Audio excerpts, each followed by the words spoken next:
Can you educate me on the difference between bass? Bass and bass? Okay, well, one is a fish. At least I pronounced it correctly. That's good. It's all about the bass. Can you pronounce my name? Tal? Wow.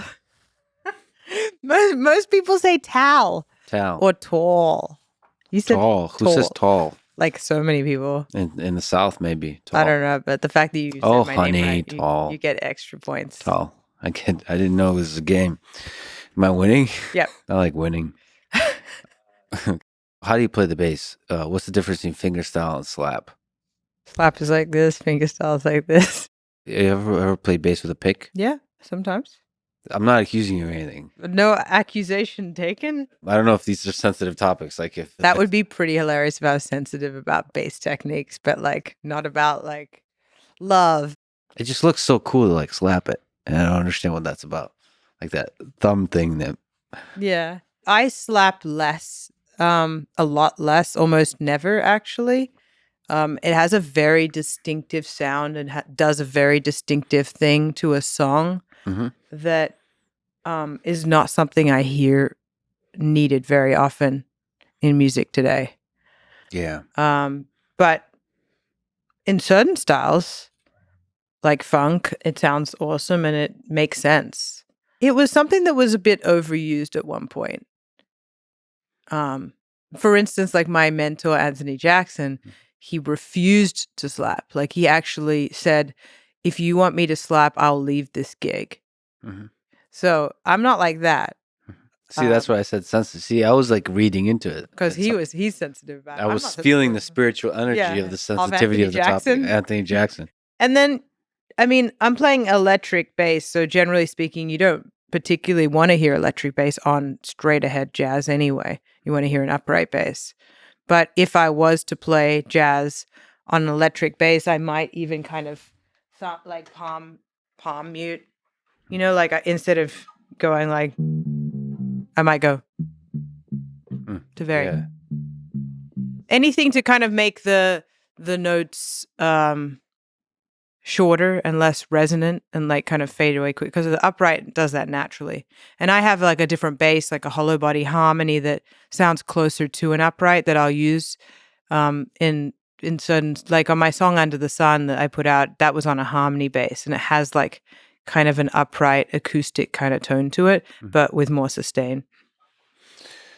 And is jazz fusion the style where you have like an electric bass? Can you educate me with again, you can have both. You can have both on. You can have either on anything. There's no like real rules now. I've heard you say something interesting, which is well, a lot of things you say is interesting, but just one thing. Just one. That. And it's what time you're leaving. What time was that again? 3 minutes. That it's maybe easier sometimes to define a musical genre by the don'ts than the do's. The don'ts than the do's. What are the don'ts of jazz and rock? What are the don'ts of jazz fusion? What are the don'ts?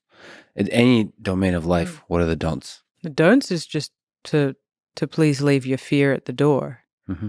Any do's is to be open to anything and open your ears, like respond to what's happening now. I think that quote you're talking about might have been more about an individual musician's unique sound, because everyone has their sound. If they've developed their voice and they've listened to their own aesthetic preferences, of which everyone is slightly different, everyone has slightly different likes and dislikes, then you'll have a unique sound on your instrument, and your unique sound is defined more by the choices you make rather than, I mean, it's equally as defined by the choices you make and the choices you don't make. I mean, it's the flip side of the same coin, really. Yeah, there's certain musicians you can just tell it's them. Just you hear a few notes and you're like, oh, okay, it's them. Tone. Sometimes it's tone. Sometimes it's the way they play rhythm. Yeah, that quote you're talking about might have even had to do with someone's like real limitations on an instrument. That then that would define their sound as the things that they can't do. versus like what you're choosing to do versus not choosing to do, which is that like flip side of the same coin thing. How many fingers you play with? It seems like a lot of the greatest musicians aren't technically like perfect. The imperfections is the thing that makes them unique, and where a lot of the creativity comes from. I mean, Hendrix had a lot of those things. The way he put like a thumb over the top. Well, his hands were huge. There was Yeah. no other place for the thumb to go. And it was great that he could reach, you know, the E string, and that was an advantage. And he was a lefty playing a right and a guitar. Yeah. Flipped, I guess. Yeah. That's weird. That probably doesn't have much of an effect. Maybe a spiritual one. I don't know. Well, actually, flipping a guitar is different. It does, you know, bring out something different in you, because I've done it, like flipped it, and it's like, oh wow, yeah, it's really different. I remember talking to my like osteopath about like, you know, because there's so much weight on this shoulder while I'm playing all the time, and they were saying like, well, just after shows, just literally just turn it upside down and do the exact same thing in the opposite way. It'll like even out your body. And I was like, oh, it's good advice. Have you actually tried it? Mm-hmm. Okay. All right. I'll write that down.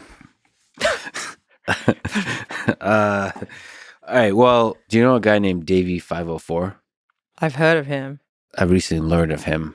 He's a YouTuber and a bass player. He's amazing. Cool. He combines memes and also just these brilliant bass compositions, and says slap like a lot. He's big into slapping. He's the one that kind of made me realize this is a thing. Okay. And he also said that you're one of the best, if not the best bassists in the world. There was a bunch of his fans that wrote in, and he analyzed the Jeff Beck thing that we watched at Crossroads is one of the greatest solos ever, bass solos ever. So shout out to him. What does that make you feel like? You're the greatest of all time. Chocolate cookies. Chocolate, is that your favorite? I like macadamia nut. Like if you really want to get into it with like white chocolate. Yeah, that's a rare one for people to say is the favorite. Chocolate chip is just like easy. You can kind of get them anywhere. Yeah. Last thing you want to be is easy in this world. You don't want to be easy.